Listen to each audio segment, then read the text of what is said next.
Good evening, everyone. A very good evening to all of you, बच्चों. I am back on the Creatrix YouTube channel with the लक्ष्य batch for power electronics module number 3 lecture number 61. और बेटा gradually हम लोग module 3 के and की ओर बढ़ रहे हैं. आई थिंक कि 65 लेक्चर्स में module 3 is going to end, जिसके बाद we will be starting module number 4 for engineering services.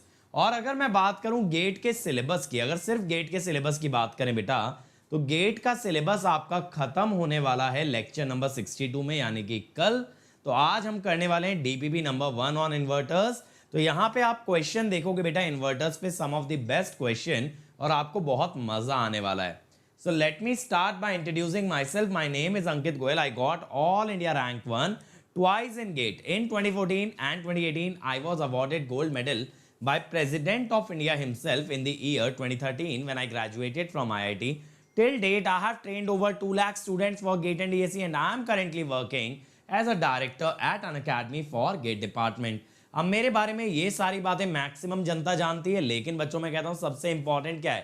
Important ये बात है कि जो हमारी क्रिएट्रिक्स टीम है, अनअकैडमी टीम है, that is the most hard working team ever, जो कि आपके लिए नंबर ऑफ इनिशिएटिव्स लाती है और ये मेक श्योर करती है कि आपकी तैयारी एकदम नेक्स्ट लेवल पे चलनी चाहिए. अब इसके लिए बेटा हम लोग के जो इनिशिएटिव आते हैं वो यूट्यूब के अलावा अनअकैडमी ऐप पे भी आते हैं, इसीलिए अनअकैडमी ऐप इंस्टॉल कर लो and then access all our free initiative using the code Ankit ESE. और मैं बच्चों आपको बता दूं, मैं डेली 11 बजे मशीन्स के क्वेश्चन करा रहा हूं, जिसका लिंक आपको यहां पे मिलेगा. अगर इस लिंक पे जाओगे and then you go to upcoming, तो आपको मिलेंगी वो क्लासेस जो मैं आगे लेने वाला हूं. तो अपकमिंग में चेक करना, डेली 11 बजे आपको लिंक प्रोवाइड किया जाता है for the machine special class, जिसके अंदर हम करते हैं PS बीमरा से रिलेटेड क्वेश्चंस, और वहां से क्वेश्चन करने के बाद आपके कंसेप्ट्स नेक्स्ट लेवल जाने लगते हैं. तो यहां आपको PSUs के प्रैक्टिस सेशन मिलेंगे, concept through question, GATE PYQ practice series, marathon, सब कुछ यहां पे मिलने वाला है. ठीक है, चलो तो शुरू करते हैं DPP on inverters part number 1. तो मैं 2 डीपीपी आपको कराने वाला हूं, एक आज इस सेशन में और एक कल कराने वाला हूं. तो फर्स्ट क्वेश्चन पे आ जाओ बेटा. अ single phase full bridge inverter controls the power in a resistive load. The nominal value of input DC voltage is 220 with uniform pulse width modulation with 5 pulses per half cycle. For the required control, width of each pulse is 30 degree. Determine RMS value of the load voltage. तो बेटा इस DPP के लिए calculator अपना arrange कर लेना, ठीक है, क्योंकि यहाँ पे आपको कैलकुलेटर की जरूरत पड़ने वाली है. मैं भी अपना कैलकुलेटर देख लेता हूँ भाई कहाँ पर है. ठीक है,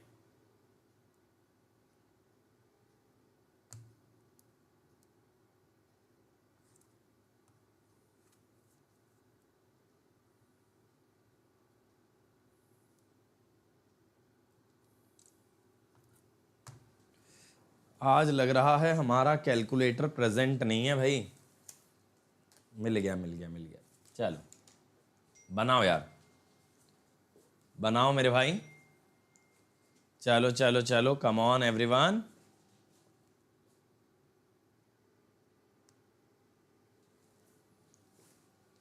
तो देखो फर्स्ट पार्ट की अगर बात करें भाई हम लोग, तो फर्स्ट पार्ट की अगर हम बात करें, ये क्या बोल रहा है? RMS value of the load voltage.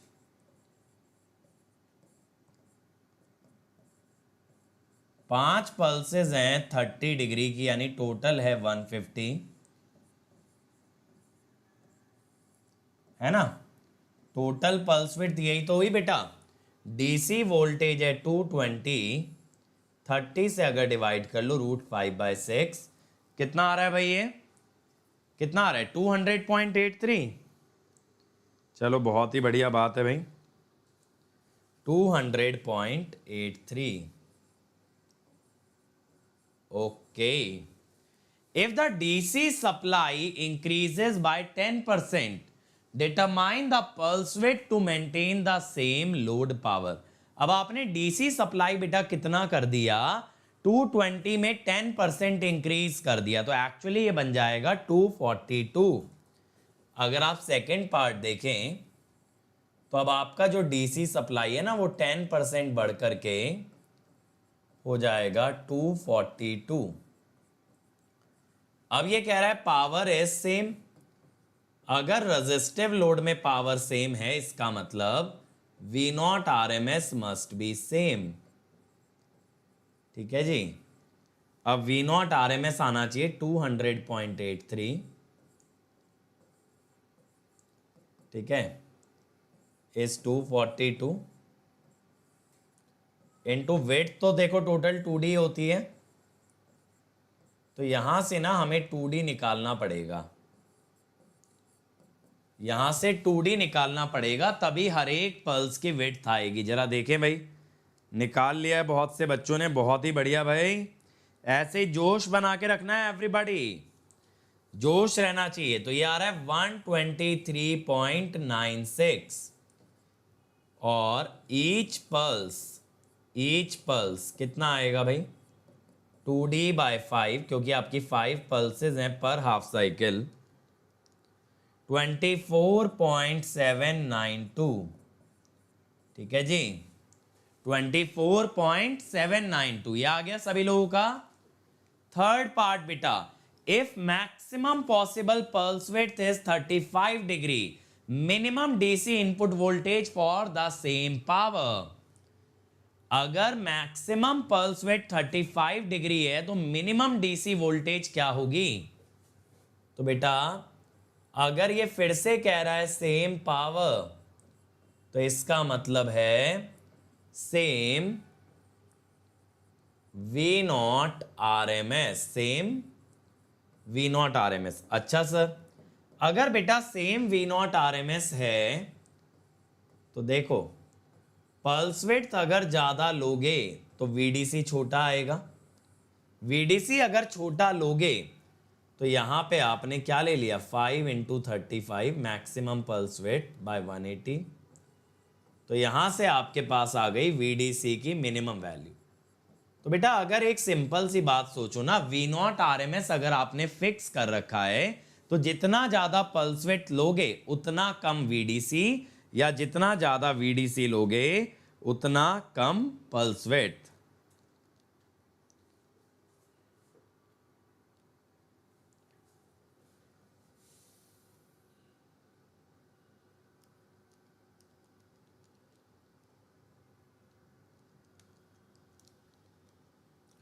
To 203.67। ठीक है जी।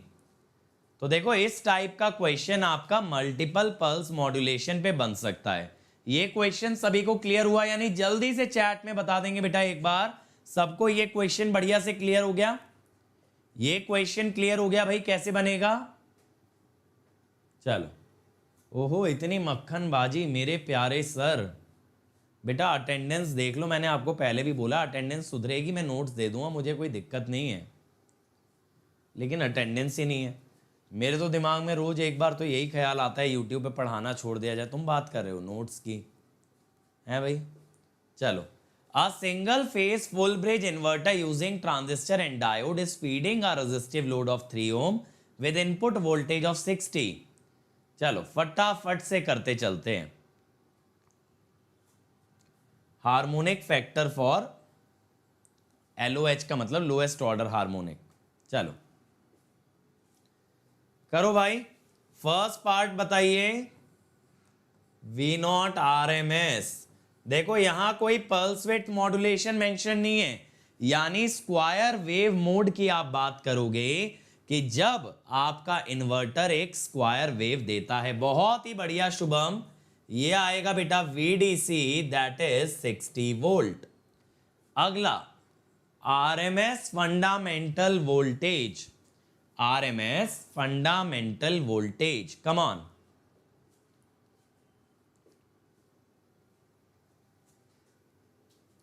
चलो चलो चलो भाई, RMS fundamental voltage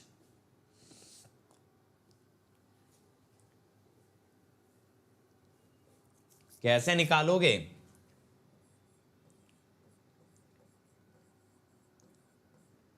four VDC by pi root 2,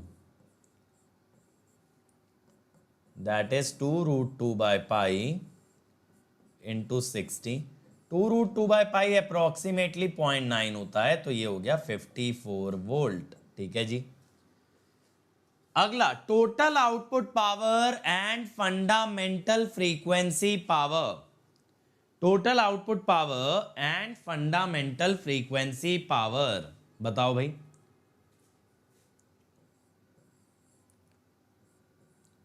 total power और फंडामेंटल फ्रीक्वेंसी पावर कितनी आ रही है, बताओ भाई। यहां पे रेजिस्टेंस देखो 3 ओम है, तो 1200 वॉट। और अगर फंडामेंटल की बात की जाए तो फंडामेंटल आरएमएस का स्क्वायर लगा लेना भाई। 1212 इंटू 81, 810, 162, 972। ठीक है, यही आ रहा है, बहुत ही बढ़िया। अगला भाई, peak and average current of each thyristor, जल्दी से बता दो। Peak and average current, peak current क्या होगा मेरे बच्चों, I T peak, that is V not peak by R. अब पीक जो वोल्टेज है ना बेटा, वो है 60, क्या है 60, और रेजिस्टेंस है 3 ओम का, तो 20 एम्पियर। और अगर एवरेज देखें, देखो अगर वोल्टेज स्क्वायर वेव है बेटा, तो करंट भी स्क्वायर वेव होगा। तो अब ये मत कहना सर एवरेज जीरो आएगा, ना, एवरेज जीरो नहीं आएगा मेरे बच्चों। एवरेज की जब बात करेंगे तो थायरिस्टर सिर्फ एक हाफ साइकिल में कंडक्ट करेगा, यानी एक हाफ साइकिल में T1 T2, तो एक हाफ साइकिल में T3 T4। तो जब आप एवरेज निकालेंगे तो 20, लेकिन आधी साइकिल में आता है एक थायरिस्टर, तो ये आया 10 एम्पियर। कितना आ गया, 10। अब पांचवा देखो, blocking voltage of each thyristor, blocking voltage of each thyristor. अब ये ब्लॉकिंग वोल्टेज का क्या मतलब होता है भाई? ब्लॉकिंग वोल्टेज का मतलब है बेटा, जब कोई थायरिस्टर ऑफ होता है तब उसका मैक्सिमम वोल्टेज पूछ रहा है। कायदे से पीक इनवर्स वोल्टेज, एक तरह से पीक इनवर्स वोल्टेज। तो मैं कहता हूं कि थायरिस्टर के अक्रॉस जो मैक्सिमम वोल्टेज आती है ना, वो V0 की मैक्सिमम वैल्यू होती है। किसकी? V0 की मैक्सिमम वैल्यू होती है, वो होगी 60 वोल्ट। स्क्वायर वेव ही तो है, 60 माइनस 60, 60 माइनस 60, ऐसे ही चलेगा। ठीक है। अब अगला क्या है भाई? Harmonic factor for lower order harmonic. Sir ये तो आपने बताया ही नहीं बेटा, बहुत सिंपल है। लोएस्ट ऑर्डर हार्मोनिक कौन सा होगा स्क्वायर वेव में? जल्दी से चैट में लिख दो, आपके हिसाब से लोएस्ट ऑर्डर हार्मोनिक कौन सा होगा भाई? ये होगा थर्ड हार्मोनिक। ठीक है, तो यहां पे हार्मोनिक फैक्टर क्या होता है? ये होता है थर्ड हार्मोनिक की पीक वैल्यू ओवर फंडामेंटल की पीक वैल्यू इनटू 100%। तो ये 1/n के प्रोपोर्शनल होते हैं, तो 1/3 आ जाएगा। ठीक है, थर्ड हार्मोनिक में 1/3 आ जाएगा और फंडामेंटल के अंदर 1 आएगा। यहां पे n की वैल्यू 3 होगी ना, it is inversely proportional to n, तो 1/3 बनेगा 33.33%। अब लास्ट है भाई THD, ये तो जानी मानी वैल्यू है, इसमें मैं तुम्हें क्या ही बताऊं। करेक्ट, ये तो आप सभी लोग जानते हो। मैंने बताया था ना, single phase inverter, single phase rectifier सबका सेम आता है, that is 48.43%। Single phase half bridge inverter ले लो, फुल ब्रिज इन्वर्टर ले लो, सिंगल फेज रेक्टिफायर ले लो, सबका ये सेम वैल्यू है। चलो अगला देखो भाई, A 3-phase 180-degree mode bridge inverter has a star connected load R or L. Inverter is fed from 220 volt DC, output frequency 50 Hz. Obtain Fourier series expression for VAB, VAN and line current IAT. अब देखो बेटा, यहां पे अगर हम बात करें Fourier series expression की, तो इसके फोरियर सीरीज एक्सप्रेशन तो हम निकाल ही चुके हैं, है ना। फोरियर सीरीज एक्सप्रेशन तो इसके हम निकाल ही चुके हैं।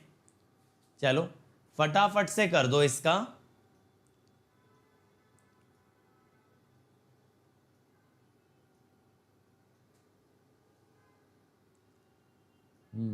डी वाले पार्ट में दिक्कत आएगी, load power and average source current, क्योंकि इसके अंदर जो फेज वोल्टेज आती है वो स्टेप्ड वेवफॉर्म आती है। बेटा लोएस्ट ऑर्डर हार्मोनिक फिफ्थ कैसे होगा आशुतोष, खुद बता बेटा। फर्स्ट के बाद थर्ड आएगा कि सीधे फिफ्थ आ जाएगा? ये तो मतलब कॉमन सेंस वाली बात है, ये कैसा डाउट हुआ? फिफ्थ जो है थर्ड के तो ऊपर ही है। लोएस्ट का मतलब क्या है? सबसे कम। सबसे कम ऑर्डर किसका है, थर्ड का या फिफ्थ का? क्यों भाई?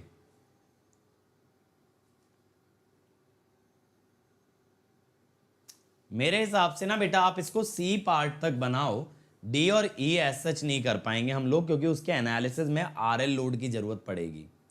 ठीक है, देखो सबसे पहले वी लाइन या V P H R M S है ना, हमने ये याद किया था ना क्या होता है।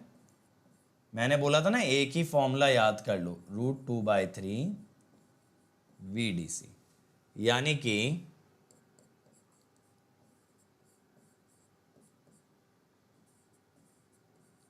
कितना आ रहा है ये बताओ जरा।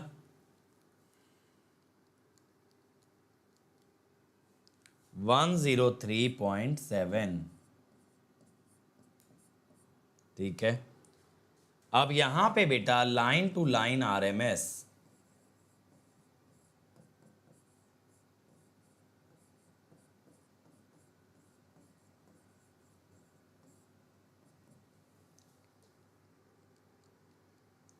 वन 179.63। ठीक है, 179.63 √3 टाइम्स। अच्छा जी, RMS value of fundamental component, मैंने बताया था फंडामेंटल कंपोनेंट कैसे निकलता है बेटा। मैंने क्या बताया था इसके अंदर कि आपको ना 3/π से मल्टीप्लाई करना पड़ता है, जो कि होता है आपका डिस्टॉर्शन फैक्टर। करेक्ट, तो 103.7 99.026 और VL1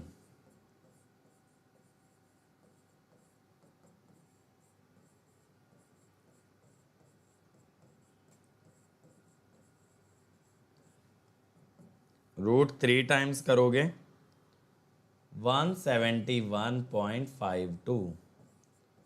ठीक है, अब अगला क्या है भाई, THD। आप जानते हो THD 3 फेज इन्वर्टर का जो आता है ना वो 31.09% आता है। अब आपके माइंड में ये क्वेश्चन चल रहा होगा, सर हम करंट के बारे में क्यों नहीं कर रहे हैं आगे बात। बेटा क्या होता है, आरएल लोड के अंदर जो करंट आएगा ना वो ट्रांजिएंट की इक्वेशन से आएगा। अब यहाँ पे जो वोल्टेज की वेवफॉर्म है वो एक सिंपल स्क्वायर वेव तो है नहीं। वोल्टेज की वेवफॉर्म कैसे है, VDC/3, फिर 2 VDC/3, फिर से VDC/3, इस तरह की वेवफॉर्म है। ठीक है, इस वेवफॉर्म को अगर आप एनालाइज करोगे, इसमें ट्रांजिएंट इक्वेशन लगाओगे तो हालत खराब हो जाएगी। इसीलिए आरएल लोड के कारण what I am asking is you ignore the parts containing the current. लेकिन हाँ, अगर किसी पर्टिकुलर हार्मोनिक के बारे में बात करता, जैसे मान लो ये कहता कि हमसे I0n बताओ, तो हम क्या कहते, V0n/Zn। अब V0n तो हम जानते ही हैं ना फोरियर सीरीज में, Zn जो होता वो होता R + J n ω0L। तो अगर ये nth हार्मोनिक की बात करें तो then we can do a lot of things. लेकिन अगर ओवरऑल की बात करेगा तो बेटा ओवरऑल करंट तो आपका एक्सपोनेंशियल होगा, उसके अंदर ज़्यादा एनालिसिस कर पाना फीजिबल नहीं होगा। Thank you Dheeraj, you are welcome बेटा। विशाल सर की क्लास नहीं लग रही है यूट्यूब पे, तो अभी सर बेटा थोड़ा सा बिजी होंगे प्लस वगैरह पे, इसलिए नहीं ले पा रहे होंगे। चलो अगला देखो, a 3-phase bridge inverter delivers power to a resistive load from a 420 volt DC source for a star connected load of 15 ohm per phase. आपको 180 और 120 मोड के लिए 3 वैल्यूज बतानी है, करो।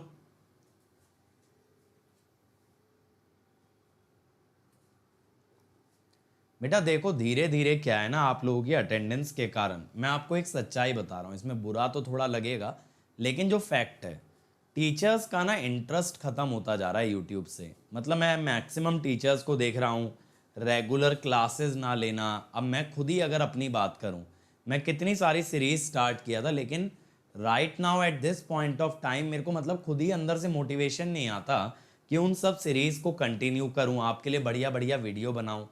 कहाँ से आएगा यार मोटिवेशन। मतलब गेट में आप ये देखो यार, इलेक्ट्रिकल में पावर इलेक्ट्रॉनिक्स की क्लास में मात्र 30 बच्चे बैठे हैं, समझ रहे हो, शर्म की बात है ये। 30 students in a subject like power electronics, in a topic like inverters, जो कि गेट के लिए इतना इंपॉर्टेंट है। फिर आप बोलोगे सर हम तो रिकॉर्डेड देख लेते हैं। अरे भाई अगर रिकॉर्डेड देख ले तो भी कितना व्यूज़ आता है एक वीडियो पे, 500 600। और कहाँ हम बात करते थे बेटा 2000 2500 व्यूज़ की, तो ये तो मत बोलो कि रिकॉर्डेड देख लेते हो। तो वैसा तो नहीं है। अब आप लोग इतने कम सीरियस हो गए हो। मुझे पर्सनली अगर मैं अपने बारे में बात करूँ ना यार, इस समय मैं बहुत ज़्यादा इंटरेस्ट से जो है ना प्लस पे पढ़ा रहा हूँ। क्यों? क्योंकि वहाँ पे ना डेली 200 की अटेंडेंस तो आती है क्लास के अंदर। अब डेली 200 बच्चे अगर आ रहे हैं भाई, और यहाँ डेली 20 बच्चे 25 बच्चे आ रहे हैं, तुम देख रहे हो उल्टा हिसाब। फ्री प्लेटफॉर्म पे जहाँ सब कुछ मुफ्त में मिल रहा है वहाँ 25 लोग बैठे हैं, और जहाँ 30,000 40,000 रुपये देने पड़ रहे हैं वहाँ 200 बच्चे बैठे हैं क्लास के अंदर। तो भाई ये तो तुमने उल्टी गंगा बहा रखी है। लेकिन यार देखो अपन तो टीचर हैं, अपने को क्या है, जहाँ बच्चा मिलेगा वहाँ पढ़ाने लगते हैं। ठीक है, अगर बच्चा ही नहीं मिलेगा तो हम भी क्या पढ़ा देंगे। तो यहाँ पे बच्चा ही नहीं मिलता तो इंटरेस्ट ही नहीं आता। सारी की सारी टीम डीमोटिवेटेड है, किसी के लेक्चर में 20 बच्चे, किसी के में 12 बच्चे। ठीक है, तो अब मैं क्या बताऊँ बताओ। अब फिर इसके बाद कहते हो सर सर से बोलो सिग्नल पूरा करा दें।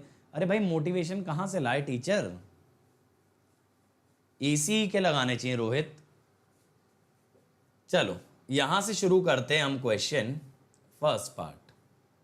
तो बेटा अगर मैं बात करूं, पहले 180 डिग्री मोड की बात कर लेते हैं पहले।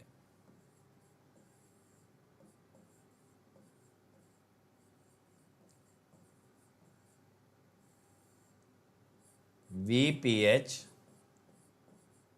RMS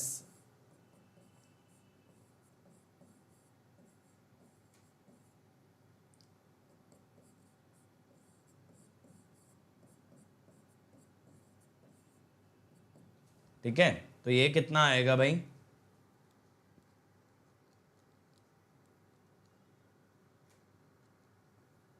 198 अप्रोक्सीमेटली ये आया। अब बेटा ये कह रहा है RMS load current. RMS load current अगर स्टार कनेक्टेड लोड है तो सिंपल क्या करना है, VPH RMS अपॉन R। ठीक है, अब VPH RMS तो निकाल लिया, R है 15, तो 13.2 एम्पियर। फिर क्या है RMS स्विच करंट। बेटा RMS स्विच करंट मैंने आपको बताया था, एक फेज में 2 स्विचेस होते हैं, तो ये हमेशा होता है IPH RMS बाय √2।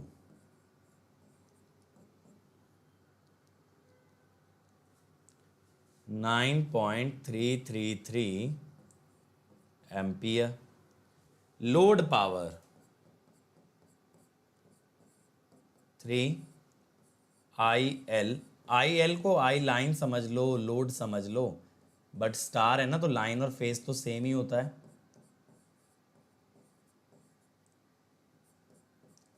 लो जी,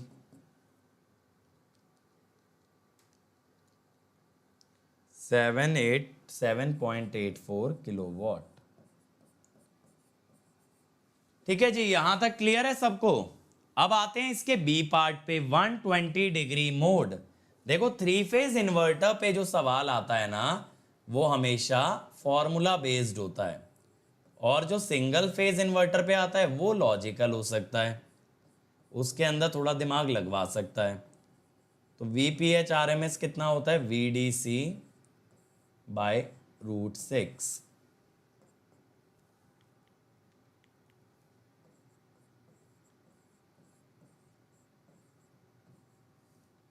तो मैं कहता हूं लोड का RMS करंट कितना है,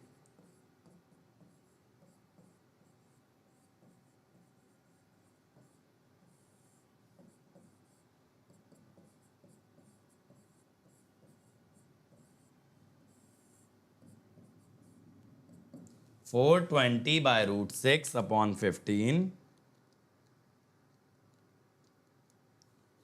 11.43 एम्पियर। ये आया। अब बेटा स्विच का RMS करंट क्या होगा, IL/RMS/√2 8.083। और लास्ट में अगर पावर की बात करें तो 3IL/RMS² into R।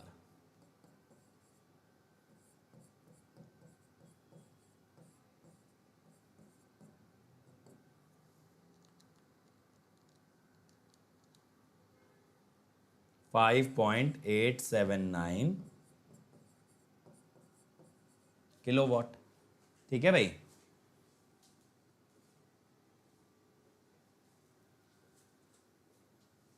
Sir UPSC CSC के लिए पावर सिस्टम कैसे पढ़ें? बेटा जैसे इंजीनियरिंग सर्विसेज के लिए पढ़ते हो कुछ अलग से थोड़ी ना पढ़ना है, वही सारे टॉपिक्स हैं, बस क्वेश्चन लगा लेना यूपीएससी सीएससी के previous year.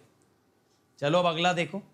A single phase CSI has the following data. I दिया है, एफ दिया है, कैपेसिटेंस दिया है। Calculate the circuit turn off time. ठीक है। Peak value of reverse voltage that appears across thyristor.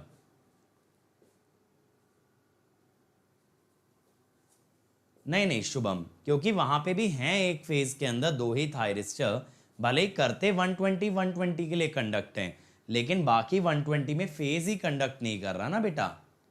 एक तरह से एक फेज है तो डिवाइडेड दोनों ही थायरिस्टर के बीच में ना, या तो ये होता तीसरे 120 में कोई और कंडक्ट कर रहा होता। ऐसा तो नहीं है बेटा। स्काई, तुम्हें लगता है कि पावर इलेक्ट्रॉनिक्स में फॉर्मूले बहुत हैं, अगर मैं सच्चाई बताऊं इससे कहीं ज़्यादा फॉर्मूले पावर सिस्टम और मशीन्स के अंदर हैं। जैनीत देखो, अगर आप इलेक्ट्रॉनिक्स से भी हो बेटा तो भी आपका पावर इलेक्ट्रॉनिक्स तैयार हो सकता है आपको, क्योंकि ये वाला जो सब्जेक्ट है ना ये आपके इलेक्ट्रिकल से अनरिलेटेड है, मतलब इलेक्ट्रिकल के बाकी सब्जेक्ट से उतना रिलेटेड नहीं है। चलो अमित बेटा पढ़ाई पे ध्यान लगाओ रेदर देन इन सब पॉलिटिक्स पे कि किस चीज़ के पीछे क्या कारण है, जासूसी करेंगे, पता करते हैं। चलो आ जाओ।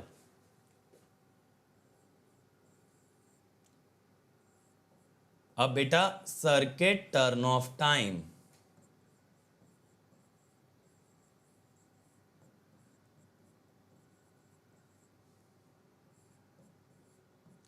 ये जो है ना प्योर कैपेसिटर में T/4 आता है,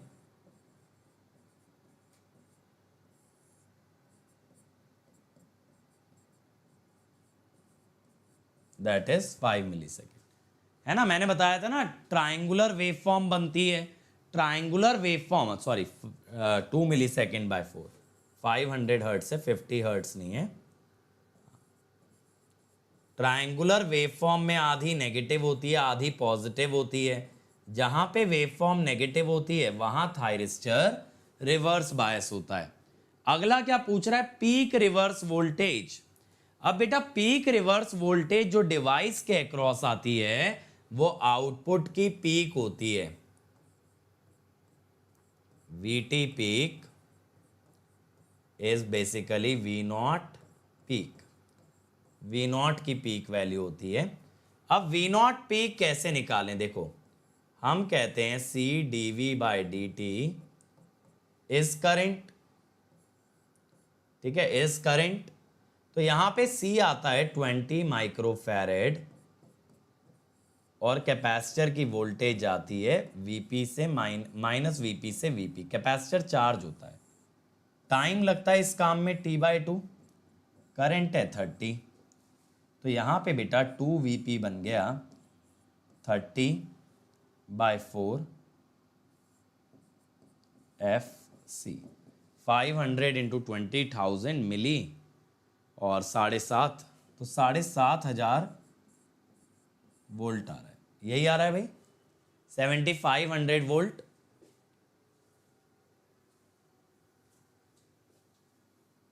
यूट्यूब स्टूडेंट बहुत परेशान है बेटा, यूट्यूब टीचर भी बहुत परेशान है। फोकस तो तब करें जब बच्चे हों बेटा, बच्चे लेक्चर में आते ही नहीं।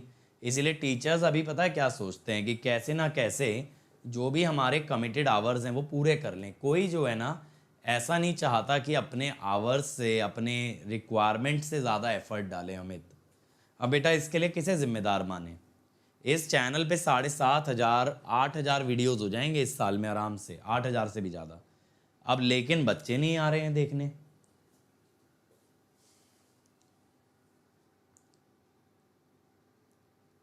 तो सौरभ बेटा कोई दिक्कत नहीं है ना, अगर सिली मिस्टेक हो रही है तो इसका ये मतलब है सबसे पहले तो कि आपको कॉन्सेप्ट तो क्लियर ही है। अगर कॉन्सेप्ट क्लियर है तो क्या करो, क्वेश्चन में थोड़ा सा टाइम बढ़ा लो, यानी कि क्वेश्चन को हल्का स्लो भी करोगे तो भी चलेगा, बट मेक श्योर कि गलती ना हो, है ना। और ग्रेजुअली स्पीड बिल्डअप हो जाएगी। अभी से स्पीड के पीछे भागोगे कुछ भी नहीं हो पाएगा भाई।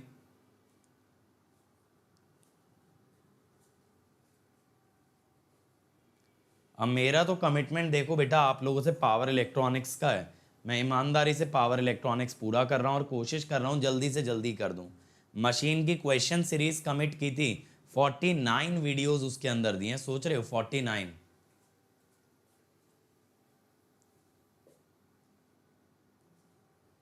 बेटा सब स्टूडेंट फोकस नहीं होते, सही बात है, सब स्टूडेंट सीरियस नहीं होते अमित, एकदम सही बात है। लेकिन बेटा यूट्यूब पे जब भी हम कोई फ्री इनिशिएटिव डालते हैं वो इसलिए थोड़ी डालते हैं कि 5 बच्चे 10 बच्चे 20 बच्चे होंगे। मैं कह रहा हूँ अगर मान लो जैसे लास्ट ईयर 80,000 बच्चे इलेक्ट्रिकल में दिए, 80,000 ईसी में, मिला जुला के आप मान लो 1.5 लाख के आसपास बच्चे हैं। अब इसमें से सीरियस कितने होंगे? 10,000। क्या 10,000 में से, चलो 5,000 मान लो, क्या 5,000 में से 30 ही बच्चे देख सकते हैं लाइव? क्या 5,000 में से 25 बच्चे अटेंड कर सकते हैं क्लास? ऐसा भी तो नहीं है ना यार। लेकिन क्या होता है ना यार अमित, आपको एक ह्यूमन नेचर बता रहा हूँ, ठीक है, सभी लोगों को क्या होता है ना, जब कंटेंट फ्री मिलता है, अनअकैडमी पे तो बहुत मिलता है, तो उसकी वैल्यू ख़त्म हो जाती है। बच्चे उसको सीरियस नहीं लेते कि फ्री है ना यार, देख लेंगे, ये लोग कौन सा वीडियो हटाते हैं, पड़ा रहेगा, ठीक है। प्रत्यूष बेटा मुश्किल है कि आपको स्टेप बाय स्टेप मार्किंग हो, क्योंकि इतना तो एग्जामिनर के अंदर भी पेशेंस नहीं होगा। तो आप लोग क्या है, आप लोगों को ये लगता है ना कि पढ़ा तो रहता ही है, बाद में देख लेंगे, जल्दी किस बात की है। अब इस चक्कर में टीचर डीमोटिवेट होता है, तो फिर आप देख ही रहे हो यूट्यूब पे क्या हालत है। मैं तो खुद बोल रहा हूँ बेटा, पूरी की पूरी टीम डीमोटिवेटेड है क्योंकि क्लास में बच्चे नहीं है। रिकॉर्डिंग तो बेटा, रिकॉर्डिंग का जो है ना, हम लोगों को मोटिवेशन कैसे आएगा, कोई बाद में देखेगा तो, सोचने वाली बात है। अब अगर मैं तुम्हें ये कहूँ कि मैं एग्ज़ाम के बाद वीडियो बना दूंगा, तुम्हारा एग्ज़ाम हो जाने दो, तुम्हें फ़ायदा है क्या? लव यू रोहित बेटा, बस लेक्चर में आ जाया करो। चलो देखें, a symmetrical square wave of 50% duty cycle has amplitude ±15 time period. ये आरएलसी सर्किट में लगाइए। पूछा है amplitude of the 5000 radian per second component. Component का क्या मतलब है? स्क्वायर वेव की फूरियर सीरीज लिखी जा रही है, उसके कंपोनेंट की बात हो रही है बेटा। अब अगर मैं यहां पे टाइम पीरियड की बात करूं, that is 0.4 pi millisecond, तो जो आपका फंडामेंटल फ्रीक्वेंसी है that is 2 pi by T, तो what is it? 5000 radian per second. तो बेटा एक तरह से यहां से इतना तो समझ आ गया कि ये जो बात कर रहा है ना, ये फंडामेंटल की कर रहा है।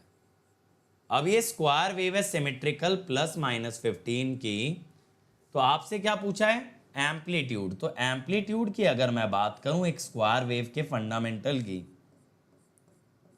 4 इंटू VDC बाय पाई। लेकिन इसने मेरे से ना ये नहीं पूछा स्क्वायर वेव का, इसने मेरे से किसका पूछा, इसने मेरे से कितना पूछा, कैपेसिटर का, कैपेसिटर का बेटा, ठीक है, कैपेसिटर का।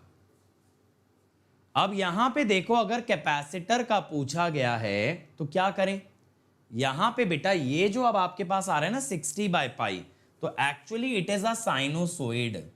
एक फूरियर सीरीज का हर कंपोनेंट साइनोसॉइडल होता है, तो it is a sinusoid.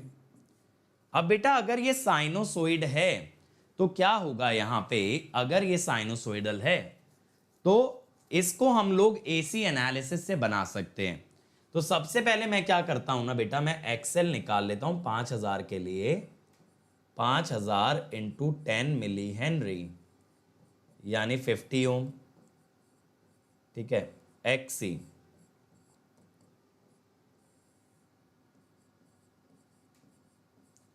5000 into 4 microfarad 20,000, तो 50 ओम, 50 आ रहा है ये भी, 5000 20,000 2 इंटू 10 की पावर -4, ठीक है जी, ये आ गया। एक्सएल और एक्सी दोनों 50-50 आ रहे हैं, यही आ रहा है भाई,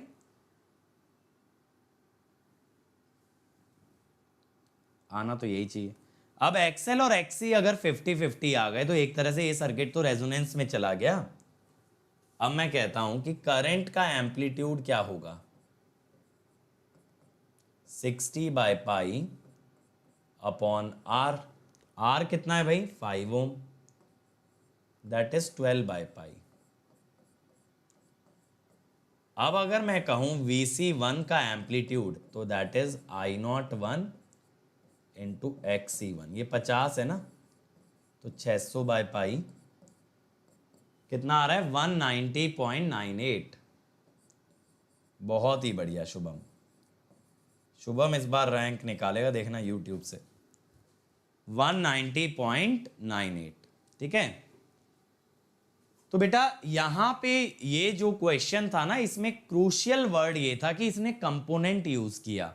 कंपोनेंट से हमको समझ आया ये एक्चुअली स्क्वायर वेव की बात नहीं कर रहा, बल्कि ये किसकी बात कर रहा है, ये बात कर रहा है आपसे उसके फंडामेंटल की। चलो अगला देखो भाई, अ single phase inverter is operated in PWM mode generating a single pulse of width 2D in center of each half cycle. It is found that output voltage is free from fifth harmonic for pulse width of 144 degree. What will be the percentage of third harmonic present in the output?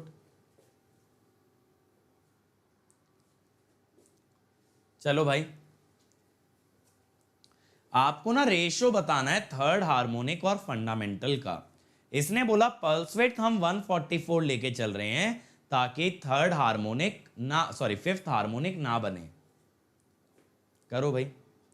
और अभी मैं देख रहा था हमारे ही group पे polling चल रही थी कि पावर इलेक्ट्रॉनिक्स बेस्ट कौन पढ़ाता है। अब मैं देख रहा हूँ बेटा अलग अलग टीचरों को वोट जा रहा है, कोई फ्री कंटेंट ना तो दे रहा है बट बच्चे खुश हैं कि थोड़े से लेक्चर मिलेंगे बट पढ़ लो। पावर इलेक्ट्रॉनिक्स में ना आपकी अप्रोच बन जाएगी। यहाँ तो अगर एक लेक्चर भी डिले हो जाए तो अरे सर आया क्यों नहीं लेक्चर, और वैसे तुम अदर टीचर्स के लिए पैरामीटर रखते हो कि थोड़ा भी पढ़ा दें कोई बात नहीं, सीखने तो मिल ही रहा है ना हमको, क्या बुराई है। मैं देखा भाई कि इतना क्वालिटी कंटेंट देने के बाद, मतलब literally this is the best power electronics I have taught in my life. इतना कॉम्प्रिहेंसिव, इस बार ऑलमोस्ट 80-85 आवर्स का गेट का कंटेंट है, और लास्ट ईयर हमने जो गेट का कंटेंट दिया होगा ना, गेट पावर इलेक्ट्रॉनिक्स का अराउंड 60 आवर्स का होगा। तो अब 80-85 आवर्स में एक एक लोड, एक एक जो आपका क्या कहते हैं वेव फॉर्म, इतना प्यारे तरीके से समझाया गया, और फिर बच्चे कह रहे हैं नहीं यार गजब है। अपूर्व बेटा देखो इस चीज में तो मैं मदद नहीं कर सकता, अगर अटेंडेंस कम आएगी तो धीरे धीरे यूट्यूब क्या इनिशिएटिव टीचर सब कुछ कम होगा, ठीक है। रिक्वेस्ट आप लोगों की जायज़ है बेटा, मैं भी आप लोगों से रिक्वेस्ट ही करता रहता हूँ कि अटेंडेंस ले आया करो, वरना अभी पीडीएफ बंद हुई है, आगे लेक्चर प्राइवेट होने लगेंगे, प्लेलिस्ट डिलीट होने लगेंगी, जाने क्या क्या चीज़ों में चेंज आ जाएगा।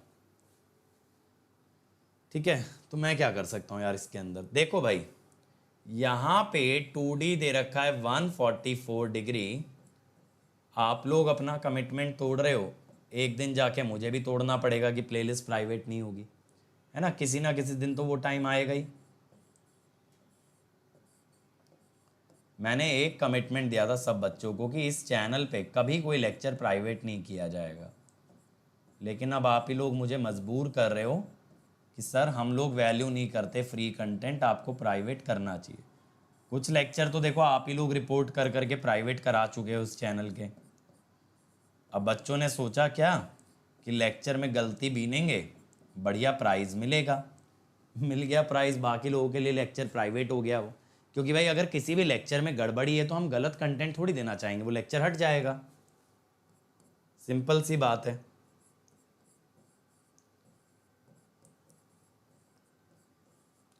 मैं तुम्हें बताऊं बेटा, तुम लोगों के करियर में हम लोग जो है ना, हम लोग तो सपोर्ट ही कर रहे हैं, हम लोग तुम लोगों के अगेंस्ट नहीं है, हम लोग तो तुम्हें फ़ायदा ही पहुंचाना चाहते हैं। लेकिन पता है स्टूडेंट कम्युनिटी के साथ सबसे बड़ी दिक्कत क्या है, आज की डेट में ना बच्चे ही बच्चों के दुश्मन हैं, बच्चे ही बच्चों के दुश्मन हैं, समझ रहे हो।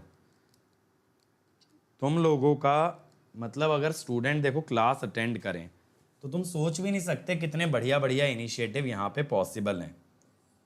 20.6% आ रहा है यार मेरा तो, है भाई, तो बी क्लोजेस्ट लग रहा है, तुम सी बता रहे हो, बी आ रहा है ना। तो बेटा यहाँ पे बहुत अच्छे अच्छे इनिशिएटिव पॉसिबल हैं, लेकिन मैं क्या करूँ बताओ, स्टूडेंट कम्युनिटी ही स्टूडेंट कम्युनिटी को सपोर्ट नहीं करती।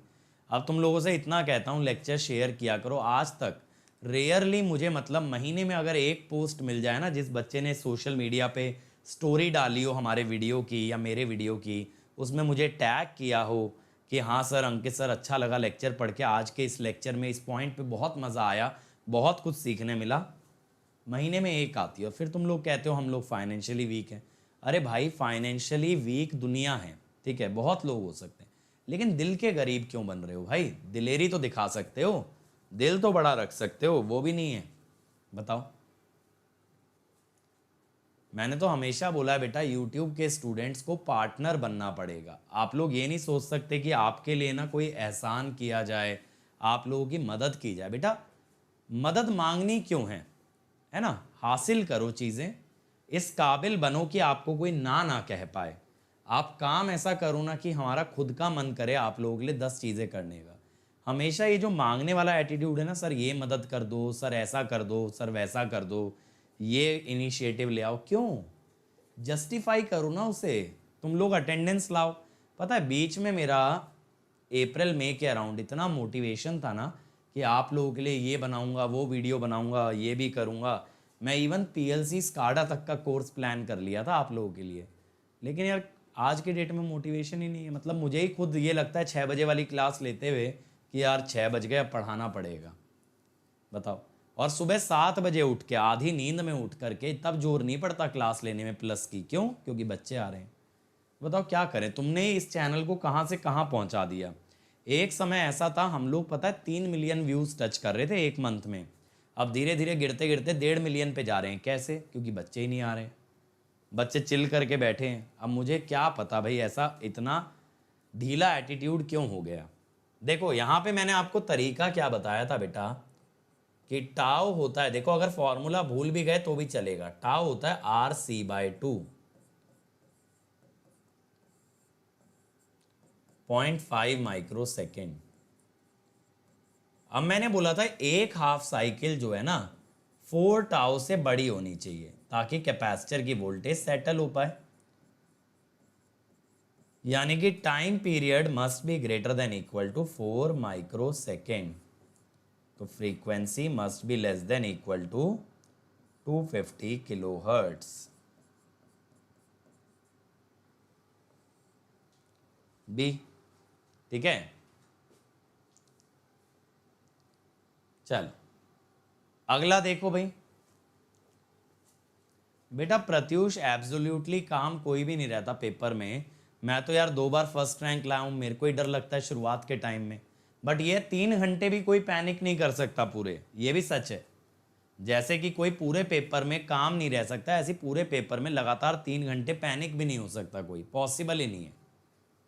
तो बेटा इसीलिए शुरू शुरू के जो 15 मिनट होते हैं ना, जो जिटर पीरियड होता है, वहाँ आप नर्वस होते हो और धीरे धीरे आप जैसे जैसे काम डाउन होते हो आप अपना पेपर कंटिन्यू कर लेते हो।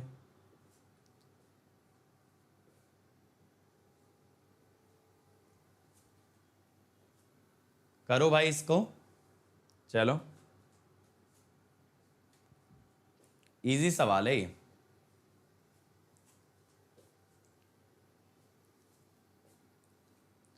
रोहित बेटा मुझे अगर फॉर्मूला रटा रहे तो मैं लगा भी दूं, मुझे खुद ही याद नहीं रहता तो मैं क्यों लगाऊंगा formula.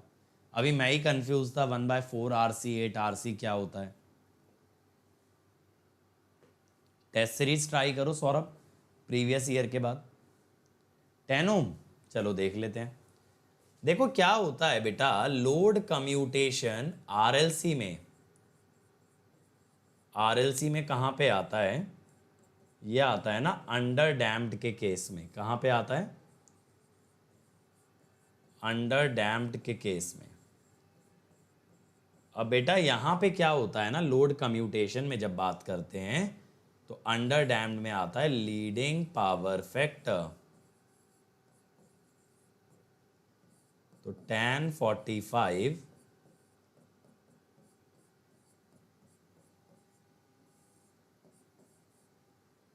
XC is R tan 45 यानी 2 × 1 + 8 10। XL माइनस XC मत कर देना, लीडिंग है तो XC माइनस XL होना चाहिए।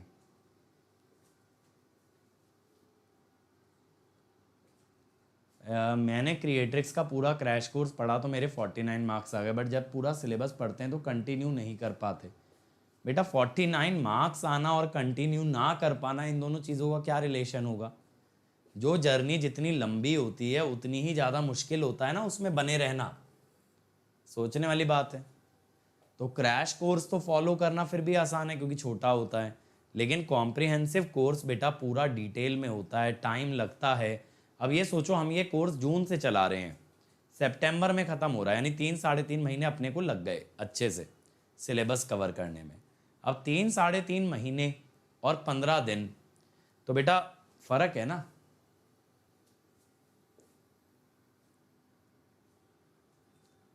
अपूर्व बेटा मैं तुम्हें कैसे समझाऊं कि इट्स नॉट अबाउट कि यार क्या करना चाहिए क्या नहीं। अच्छा एक छोटी सी बात सोचो यार, आप लोग स्टूडेंट्स हो, कितनी बार आप लोग ये क्वेरी लेके आते हो कि सर हमें ना बड़ा डीमोटिवेटेड सा फील हो रहा है, हम लोग पढ़ाई नहीं कर पा रहे। सेम चीज़ बेटा हम लोगों के साथ लेक्चर्स में होती है कि जब हमें डीमोटिवेटेड फील होता है ना तो वी स्टार्ट आस्किंग आवरसेल्फ कि हम लोग कर ही क्यों रहे हैं काम, मतलब किसके लिए कर रहे हैं। तो फिर वो मोटिवेशन आ नहीं पाता। अब आप लोग तो हमारे पास आ जाते हो मोटिवेशन के लिए, हम लोग आपके पास आते तो जनता गायब दिखती है सेशन में। बेटा ये जो है ना एक फीडबैक कंट्रोल सिस्टम की तरह सोचो, हम अगर फॉरवर्ड पाथ हैं तो आप लोग फीडबैक पाथ हो, और एक ओपन लूप कंट्रोल सिस्टम की परफॉर्मेंस कभी अच्छी नहीं हो सकती। अब आप लोग क्या फीडबैक को कट कर दे रहे हो और कह रहे हो सर परफॉर्मेंस और आउटपुट ना बराबर आना चाहिए क्लोज लूप वाला। यार अगर एक चीज़ बताओ, गाड़ी में से एक पहिया निकाल दो, एक बाइक में से एक पहिया निकाल दो और बोलो दूसरा पहिया सारा लोड ले ले और चला ले, तो चल थोड़ी पाएगी बाइक। ऐसे बेटा आप लोगों को ये समझना, you are not the receivers, you are the participants. और अपूर्व जैसा भी मैंने अभी बताया बेटा कि भले ही बहुत सारे बच्चों के पास फाइनेंशियली नहीं है चीज़ें, वो उतना नहीं अफोर्ड कर सकते, they can't join coaching institutes, लेकिन बेटा सोशल मीडिया पे शेयर तो कर सकते हैं कि उसके लिए भी पैसा लगता है। बताओ ऐसा क्यों है, ये इसका तो कोई तुम एक्सक्यूज नहीं दे सकते ना बेटा।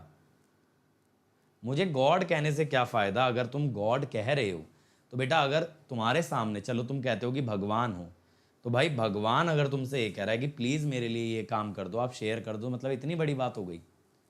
फिर किस बात का भगवान या किस बात का किसी को मानना यार, अगर उसकी एक भी बात नहीं मान सकते। प्रत्युष बेटा जो क्वेश्चन कभी देखा नहीं गया उसको आगे छोड़ के बढ़ जाते हैं, यही अप्रोच होता है। ज़रूरी नहीं है कि वो एग्ज़ाम में बने या ना बने, लेकिन वो तो औरों के लिए भी नहीं बनेगा। बेटा मुझे किसी ने टैग करके अपूर्व सोशल मीडिया पे शेयर नहीं किया बेटा, इंस्टाग्राम फेसबुक मैंने नहीं देखा किसी ने लेक्चर शेयर किया और मुझे टैग किया हो, लिटरली।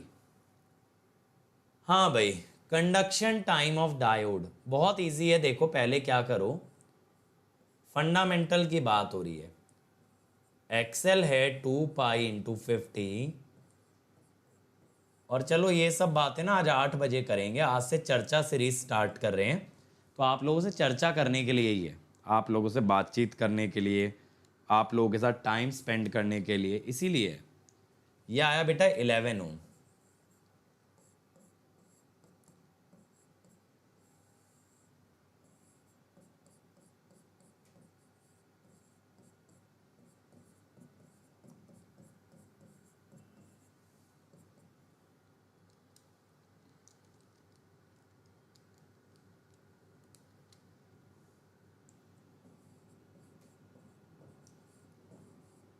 ठीक है, ये आया। अब इतना तो समझ आ गया, लीडिंग है। अब मैं क्या बोलता हूं बेटा कि ना फाई निकाल लो। पता है डायोड्स जो कंडक्ट करते हैं ना, वो उस एंगल के लिए कंडक्ट करते हैं जितना लीड या लैग होता है करंट और वोल्टेज के अंदर।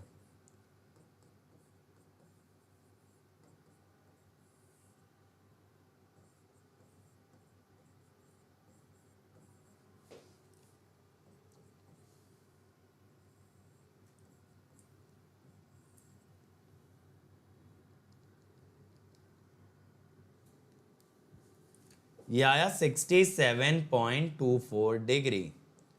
अब आपको टाइम चाहिए ना, तो आप इस डिग्री को या तो रेडियन में कन्वर्ट कर लें बेटा, क्योंकि नीचे जो ओमेगा डालोगे ना एंगल से टाइम में आने के लिए, वो तो रेडियन पर सेकेंड में रहेगा।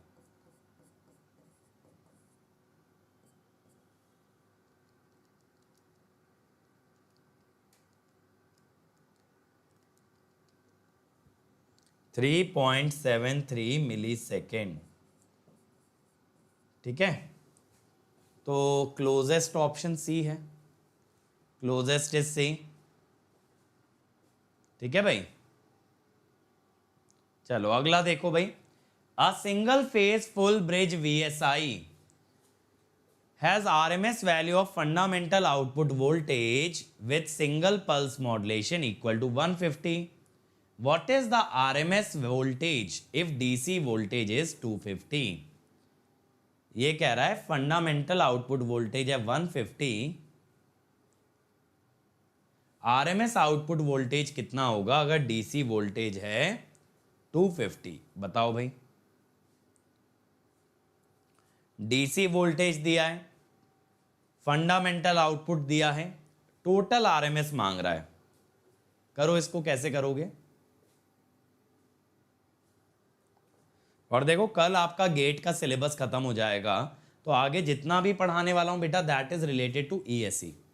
आशीष अक्टूबर लास्ट वीक से स्टार्ट होगा पावर इलेक्ट्रॉनिक्स, नवंबर में कवर हो जाएगा।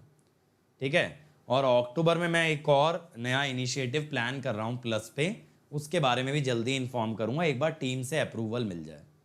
ठीक है, फिर मैं आपको इन्फॉर्म करता हूं, कुछ नया करेंगे। शिवम बेटा प्लस पे जो DPPs होते हैं ना, वो क्लास नोट्स में ही होते हैं, वो आपके क्लास नोट्स में ही होते हैं।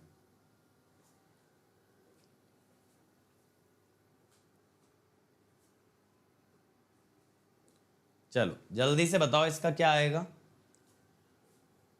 देखो RMS output voltage of fundamental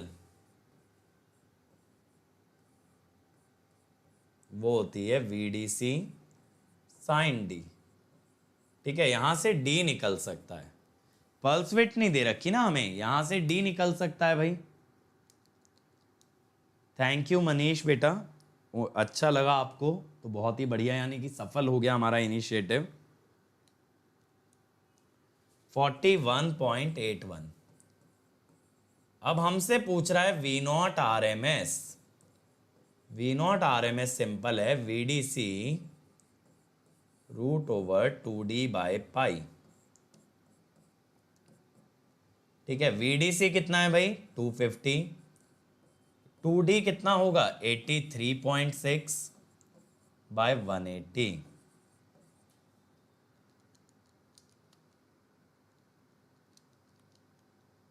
170.396, ये आ गया जी।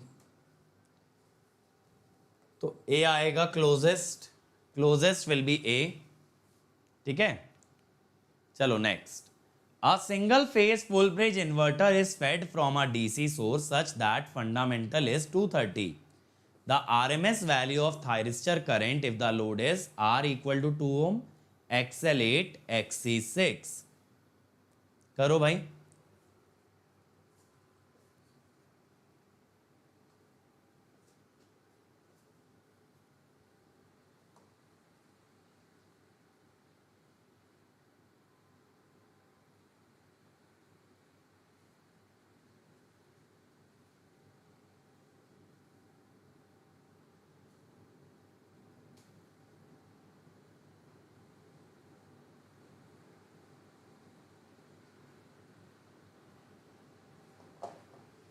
बताओ भाई क्या आएगा। यहाँ पे बारिश भी स्टार्ट हो गई है, मौसम बढ़िया हो रहा है, तो जल्दी से वाइंड अप करते हैं। लास्ट क्वेश्चन है, देखो यार, या फिर ऐसे सोचो कि जो वोल्टेज है वो है 230√2 साइन ओमेगा टी। अब एक्सएल ग्रेटर देन एक्सी है तो क्या होगा, करंट लैग्स वोल्टेज। अब ये कितना लैग करेगा भाई, current lags voltage by 5। Question बहुत अच्छा है ये, देखो tan inverse XL minus XC by R, तो ये आएगा 45। यानी बेटा यहाँ पे जो करंट आने वाला है ना, ठीक है, यहाँ पे करंट आने वाला है बेटा। अभी विशाल सर थोड़ा सा डीमोटिवेटेड है आप लोगों का रिस्पांस देख के। सर मतलब जो है ना, कह रहे हैं कि यूट्यूब वाले बच्चे सीरियस लेते नहीं, तो देखते हैं भाई, या तो फिर सर ऐसा भी हो सकता है यूट्यूब पे आप लोगों को पढ़ाना ही छोड़ दें। तो देखते हैं जी क्या होता है, लेकिन सब आप ही लोगों की करनी है बुक। तो ये आ गया भाई। अब करंट अगर 45 डिग्री लैग कर रहा है, ये 2√2 बना, ये हो गया 115। अगर करंट 45 डिग्री लैग कर रहा है तो बेटा थायरिस्टर कंडक्ट करेगा 45 से 180 तक। समझ रहे हो, 45 डिग्री लैग कर रहा है ना, तो 45 डिग्री के लिए डायोड कंडक्ट करेगा और 135 डिग्री के लिए कंडक्ट करेगा SCR। कौन कंडक्ट करेगा, SCR। तो इसीलिए बेटा यहां पे हम लोग क्या करते हैं कि 1/2π, अरे चिंता मत करो भाई, मैं तो पढ़ा ही रहा हूं, मैं कहां जा रहा हूं। लेकिन मैं क्या करूं, मेरी टीम का मैसेज आता है कि सर बहुत डीमोटिवेटेड फील हो रहा है, बताओ मैं क्या करूं। कब तक बोला जाए कि नेकी कर दरिया में डाल। क्यों भाई अपूर्व, अगर तुम एफर्ट डालते रहो बेटा, एग्जाम में रिजल्ट ना आए तो तुमको कैसा लगेगा। वैसे ही हमारे टीचर्स को फील हो रहा है अभी कि यहाँ एफर्ट डालने से आउटकम नहीं आ रहा। अब देखो मैंने क्या किया, मैंने साइन स्क्वायर ओमेगा टी को कर दिया बेटा 1 minus cos 2 omega T, 1 minus cos 2 omega T. तो 1 का तो आ गया 3π/4, कॉस 2 ओमेगा टी का क्या आ गया, कॉस 2 ओमेगा टी का क्या आ गया, कॉस 2 ओमेगा टी माइनस 90 का sine 2 omega T by 2। Sine 2 omega T 90, ये हुआ 360, साइन 270 माइनस 45 साइन 90, तो साइन 0। ठीक है, मैंने आपको पहले भी बताया था ना बेटा स्क्वायर का इंटीग्रेशन कैसे करते हैं, फिर से बता देता हूं। साइन स्क्वायर का क्या होगा, 1 माइनस कॉस 2 थीटा, तो 1 का इंटीग्रेशन तो आ गया 3π/4। कॉस 2 थीटा में क्या हुआ, कॉस 2 थीटा में बना कॉस 2 ओमेगा टी माइनस 90, इसका इंटीग्रेशन हुआ sine 2 omega T minus 90 by 2, ये आ गया 2। साइन 2 ओमेगा टी में जब हमने ये डाला 360 हुआ, माइनस 90 यानी 270, sine 45 into 2 90, 90 minus 90 0, sine 270 minus 1 होता है। तो यहां पे मैं चेक कर लेता हूं ये कितना जा रहा है।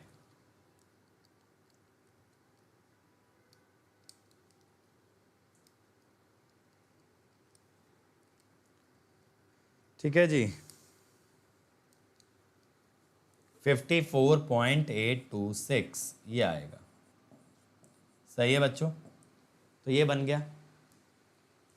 चलो बहुत ही बढ़िया। ठीक है भाई, यहां तक क्लियर हो गया सब लोगों को। चलो अब बेटा यहाँ पे अगर आप लोग प्लस पे नहीं हो तो प्लस पे आ सकते हो, क्योंकि यहाँ पे मिलेंगी live classes bye top educator Ajay sir का आज ही से आपके लिए पावर इलेक्ट्रॉनिक्स स्टार्ट हो गया है।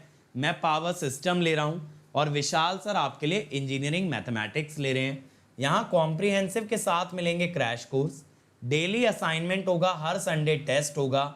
इसके अलावा डाउट सॉल्विंग प्रोवाइडेड रहेगी इन आस्क का डाउट। अगर आप अपना डाउट पूछते हो तो वीडियो सोल्यूशन आपको मिलेगा। और यहाँ पे अगर आप मेरा कोई भी कोर्स अटेंड करते हो तो आपको भर के क्वेश्चन कराए जाएंगे ताकि आपका कंसेप्ट एकदम नेक्स्ट लेवल रहे।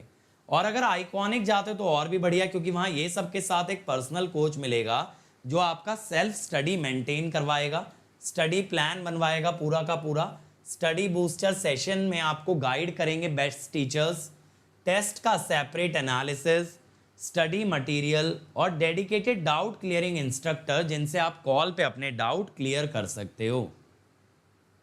बेटा थोड़ा सा स्लो कैलकुलेशन करो चरणजीत, कैलकुलेटर तो गलत आंसर नहीं देता, मतलब तुम कैलकुलेटर में वैल्यू गलत डाल रहे हो और उसे थोड़ा सा धीमे करके सही कर सकते हो। ये कोड बेटा याद रखना, यही कोड है जो आपको और हमको जोड़ता है और ये मेक श्योर करता है कि हम लोग मिल के मेहनत करें ताकि मिल के एग्जाम में फोड़ दें।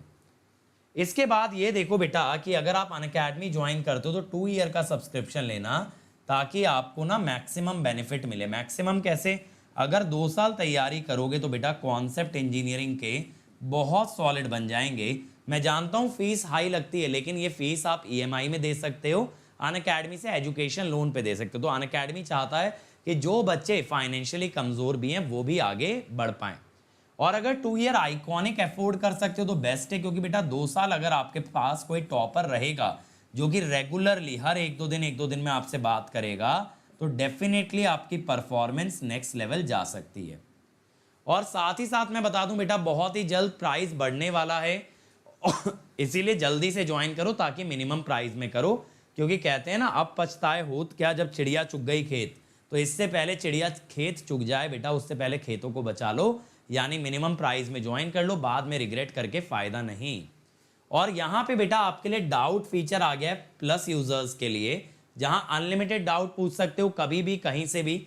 हर क्वेश्चन जो कि पहले पूछा जा चुका है उसका एग्जैक्ट मैच आपको मिलेगा, तो इमीडिएट सोल्यूशन मिलेगा। अगर आपका क्वेश्चन नया है तो उसका कुछ टाइम में आपको सोल्यूशन क्रिएट करके दिया जाएगा।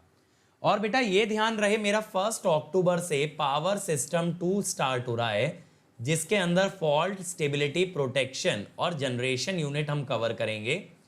और इसके अलावा विशाल सर का आपका मैथमेटिक्स चल ही रहा है, अजय सर का पावर इलेक्ट्रॉनिक्स स्टार्ट हो गया है। तो बेटा ऑलमोस्ट 40 मार्क्स के आपके सब्जेक्ट चल रहे हैं, 30 से 40 मार्क्स के। तो इससे बेटर टाइम नहीं हो सकता ज्वाइन करने के लिए। ये नए बैचेस भी स्टार्ट हो गए हैं, ESE प्रीलिम्स का batch C, batch H for GATE 2023 और verve batch D for GATE 23 in English. और लास्ट 10 ईयर्स के पेपर आ गए हैं बेटा, जहां आप टेस्ट की तरह उस पेपर को अटेम्प्ट कर सकते हो। ये फ्री ऑफ कॉस्ट आप अनलॉक कर सकते हो using the code Ankit ESE। और अगर गेट के पेपर को एज अ टेस्ट दोगे तो ज़्यादा अच्छी कमांड मिलेगी। ठीक है, हाँ प्लस पे मैं कराऊंगा बेटा पावर इलेक्ट्रॉनिक्स पावर सिस्टम के बाद। ये मेरा अनअकैडमी आईडी है, मुझे फॉलो कर सकते हो, यहाँ मैसेज भी कर सकते हो। ये है मेरा टेलीग्राम चैनल जहाँ हम डेली क्विजेस कराते हैं। So thank you everyone, like share subscribe जरूर करें और कमेंट करके बताएं वीडियो कैसा लगा। कल फिर मिलेंगे एक और DPP के साथ, और अभी रात को मिलेंगे 8 बजे। आज से चर्चा सीरीज स्टार्ट करेंगे। Thank you everyone, let's crack it.